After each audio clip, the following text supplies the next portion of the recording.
நான் அதிகமா என்ன பேசுறதுன்னு என்னைக்கு யோசிச்சதே இல்லை. மேடைக்கு பக்கத்தில் வந்தா பேச்சு வரும். இன்னைக்கு கொஞ்சம் நான் என்ன கலகலப்பா ஆக்க வேண்டிய இடத்துல சில பேர் கலங்க வச்சிருந்தாங்க. இன்னைக்கு உண்மையிலே என்னை கலங்க வைத்த என் திரை உலகத்தின் என்னுடைய சக நண்பர்கள், சக தோழர்கள், என்னோட படத்துல பணியாற்றின, படத்துல தான் வில்லன், நிஜ வாழ்க்கையில் என்னோட நண்பர், என்னோட தோழன் ராதாரவி. அதே மாதிரி என் படத்தில் உயிருள்ள ஒரு விஷயம் டைட்டில் வச்சேன். ஆனா படத்துக்கு உயிர் கொடுத்த ஒரு நாயகி. அதுக்கு மேல எனக்கு வார்த்தை கிடையாது.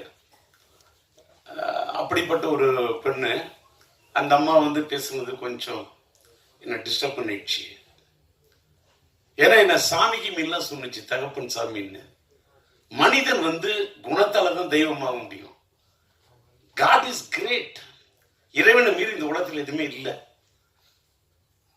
அந்த என்னால இறைவனுடைய இடத்துக்கெல்லாம் போக முடியுமாங்கிறது அந்த இடத்துல தான் நான் ஃபீல் பண்ணேன்.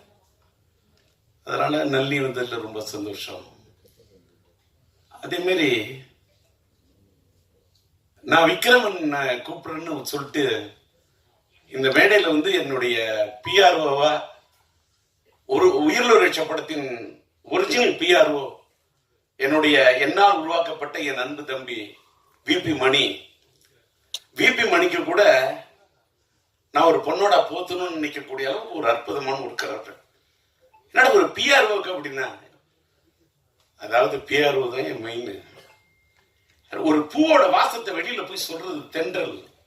அது மாதிரி ஒரு இயக்குனரை பத்தி, ஒரு தயாரிப்பாளரை பத்தி, ஒரு கலைஞனை பத்தி வெளியில போய் எடுத்து சொல்றதே ஒரு பிஆர்ஓ தாங்க. ப்ரொடியூசர் எப்படி ஒரு முக்கியமோ, ப்ரொடியூசர் பிஆர்ஓ டியூ சிஆர் ப்ரொடியூசர் போடுற மாதிரி அந்த ப்ரொடியூசருக்கு முன்னாடி இருக்கிறதே பிஆர்ஓ தான்.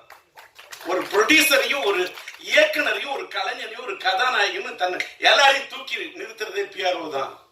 அந்த பிஆர்ஓ, என்னோட பிஆர்ஓ விபி மணியோட அசிஸ்டன்ட்ங்கிறதுக்காக தான் கோவிந்தராஜ் என்ற ஒரு பையன் என்னோட பணியாற்றின பையன், அவனை கூப்பிட்டு இருந்தேன்.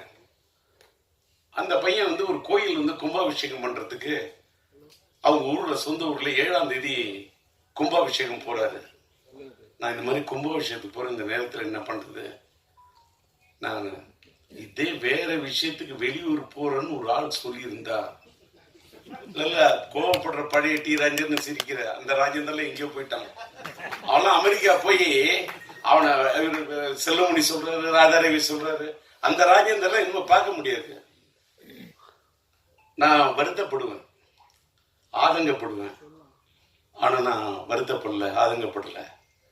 ஒரு கும்பாபிஷேகத்துக்காக, ஒரு கோயிலோட விஷயத்துக்காக போகல, அந்த இறைவனை நினைத்தவன் போறான். நான் சாதாரண மனிதன், போயிட்டு வரட்டும் அப்படின்னு நினைச்சிட்டேன்.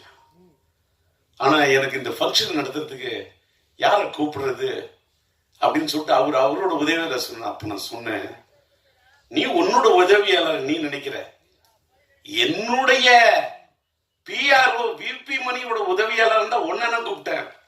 நீ உன்னோட உதவியாளர் உதயன்னு ஒரு பையன் அனுப்புறன்ற. பழைய ராஜேந்திரா இருந்தா வேற மாதிரி இருக்கும். ஆனா நீ இப்ப சொல்ற, வேணாம் என்ன விட்டுரு. நான் எனக்கு தெரிஞ்ச அத்தனை பிஆர்ஓ இருக்காங்க. பிஆர்ஓ யூனியன்ல இருக்கக்கூடிய அத்தனை பேருக்கும் என்னுடைய நன்றி. எல்லாரோடையும் எனக்கு ஒரு கார்டியல் ரிலேஷன்ஷிப் உண்டு. அப்படி இருக்குள்ள என்னோட மனசுல பெரிய இடத்தை பிடிச்ச பிலிம்னிஸ் ஆனந்தன் ஒரு மன்னிச்சிட்டாரு. அவருடைய சாதனையை யாராலையுமே செய்ய முடியாது சார்.